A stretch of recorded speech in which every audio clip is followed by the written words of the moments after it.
Përshëndet gjithve dhe mirëseardhje të gjithë miqve të ftuar nga jashtë për të marrë pjesë në këtë konferencë, e cila është mjaft kuptimplot për faktin se zhvillohet në një atmosferë transformimi të Universitetit Bujqësor të Tiranës. Nuk dua të përsëris fjalë që u thanë dhe as t'ju mbaj gjatë me fjalën time. Dua vetëm të kthehem një çast në një moment retrospektiv për të prekur pastaj sa më shkurt disa pika të rëndësishme për sot dhe për nesër. Momenti retrospektiv është momenti kur rektori i universitetit më është drejtuar me një sens urgjence dhe paniku, do thosha, për shkak të rënjes së numrit studentëve dhe domosdoshmërisë për të mundësuar që universiteti të mos mbetej pa student. Dhe praktikisht më ka kërkuar që të mbështes idenë e uljes së mëtejshme të mesatares së pranimit në këtë universitet.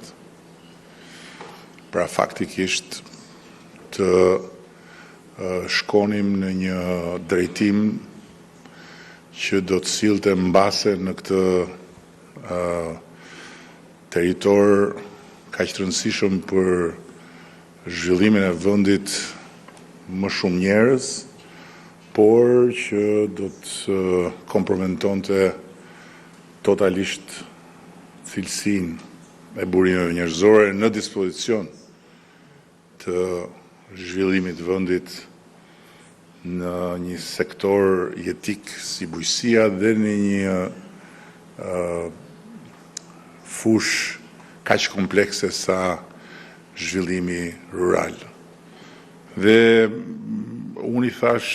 rektorit që ne duhet të shkojmë në të kundërtën. Duhet të synojmë që t'i japim universitetit markën e ekselencës dhe ta bëjmë tërheqës duke i frymëzuar vajza dhe djemt që duan të hapin perspektivën e arsimit lartë për veten e tyre, përmes një mundësie të re, një mundësie që t'u jap atyre forcën e dijes për të qenë të nevojshëm për vendin, po për të qenë nevojshëm edhe kudo qoftë tjetër që ata do duan të provojnë veten. Dhe kështu lindi ideja për të shkuar së bashku me ministren në atë kohë dhe me zëvendësrektoren dhe një grup si një delegacion në dyert e Universitetit Boku, ku njohëm të ditëlindurin e sotëm Hubertin, që jemi në garë me bardhin se kush e do më shumë, sepse para mbledhjes e lam që lule do epja unë, po bardhi duke qenë se foli para meje, përfitoi nga radha për t'ia dhënë lulet vetë. Dhe e kujtoj gjithmonë atë moment sepse realisht Huberti ishte i tronditur edhe pak i zverdhur në portret, duke parë kryeministrin e një vendi së bashku me rektorin e Universitetit Bujqësor që i mësynin në derë. Dhe siç tha vetë, i pari kryeministër që vjen deri në universitetit mbas 100 e ca vitesh jetë universitetit, a më shumë se 100 e ca. dhe për më tërë pastaj kryeministri i Shqipërisë me një grup shqiptarësh të njohur përgjithsisht si emigrant që mund të kërkonin edhe azil politik në Universitetin e Vienës. Dhe kështu filloi bashkëpunimi që sot ka sjell një situatë optimizmi që sot, që është vetëm fillimi, ka rezultuar me 20% plus student në Universitetin Bujqësor, por jo student me mesatare të ulur për t'i sjellë, por student që kanë trokitur në dy të universitetit, sepse ky universitet ka çelur një perspektivë të re për vajzat dhe djemt e sotëm dhe ka krijuar premisat për ta parë të nesërmen në këtë fushë që pavarësisht të gjitha zhvillimeve të jashtëzakonshme teknologjike dhe pavarësisht profesioneve deri sot të lakmuara, faktikisht do të jetë gjithnjë më shumë një fushë kaq jetike sa vlerësimi për njerëzit që do të punojnë në këtë fushë do të vi vetëm duke u rritur edhe në aspektin financiar. Çështjet e mëdha që trajton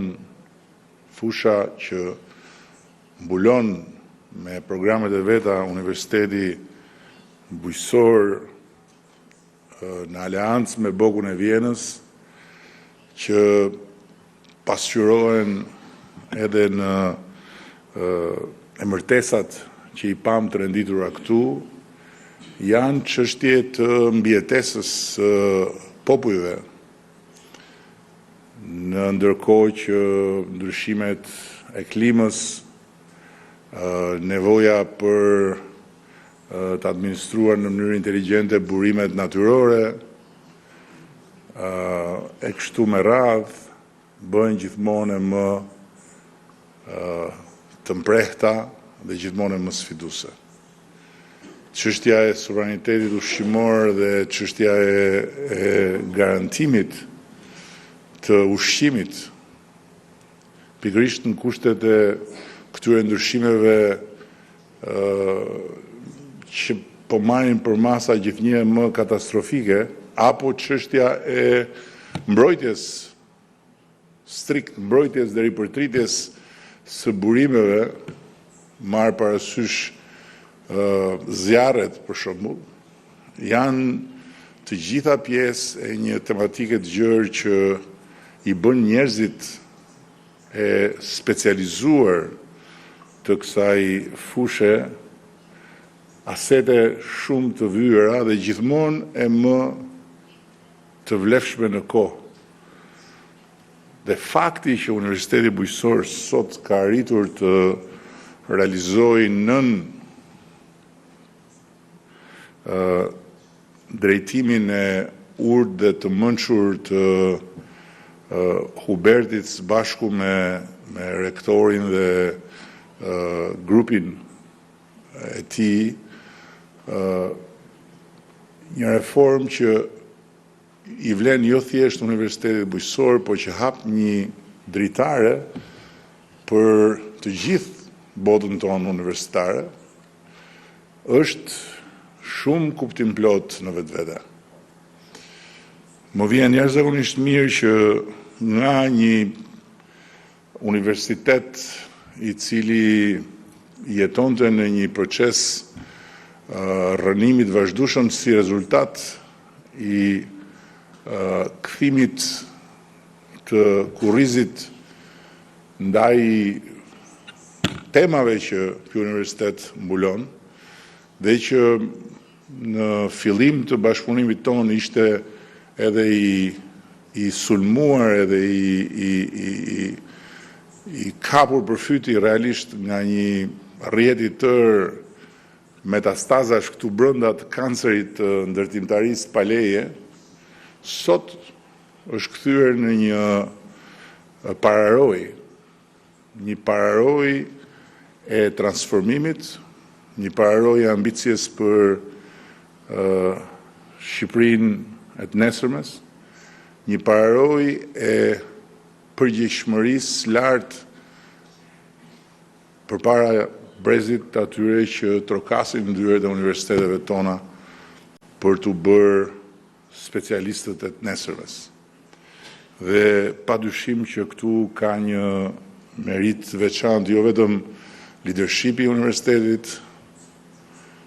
nuk ma kishte ngrënë mendja që do vinte dita që unë do lavdëroja kaq shumë sa herë që mbie rasti një demokrat, por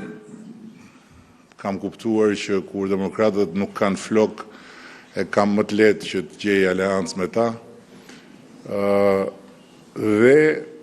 vetë trupa e pedagogëve që e kanë mbështetur këtë proces reformimi, pa ndonjë konflikt,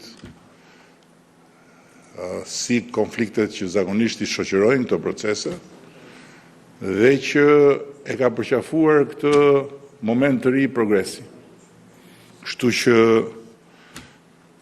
duke qenë besim plot që ky fillim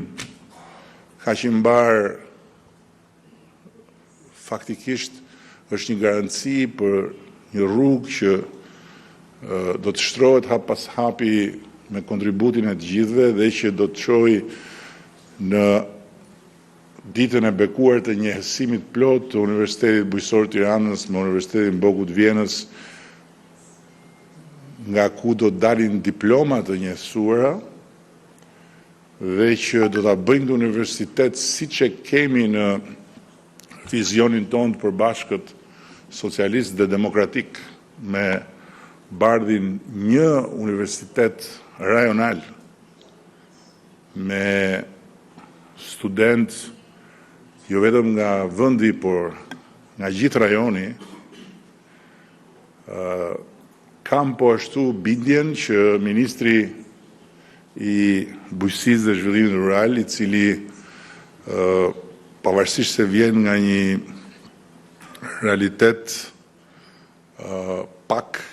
i njohur dhe pak i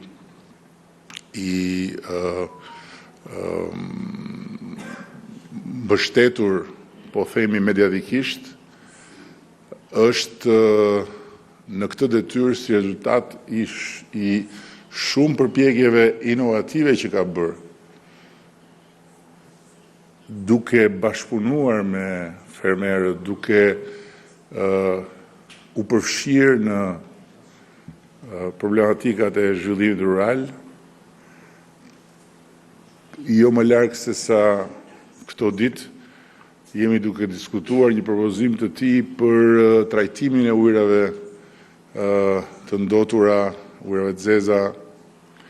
me element mikrobiologjik, gjë që e ka bërë në Cerrik me sukses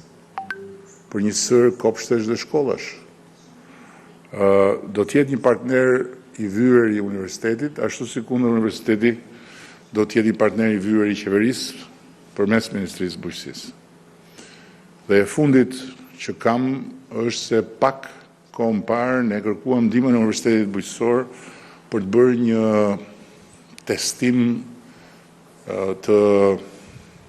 kapaciteteve të Agjencisë Kombëtare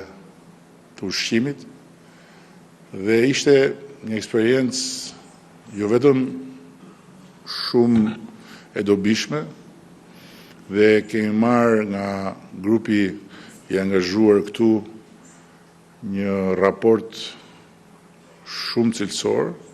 por një eksperiencë që na ka dhënë idenë që ta strukturojmë si një eksperiencë të shtrirë me botën akademike për të bërë vlerësimet profesionale të gjithë inspektoriateve të vendit tonë, duke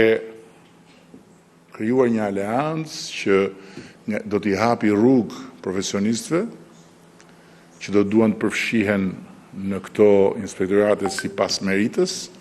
dhe nga tjetër do t'i mbylli rrugën atyre që i kanë gjetur mënyrat për të futur në këto inspektoriate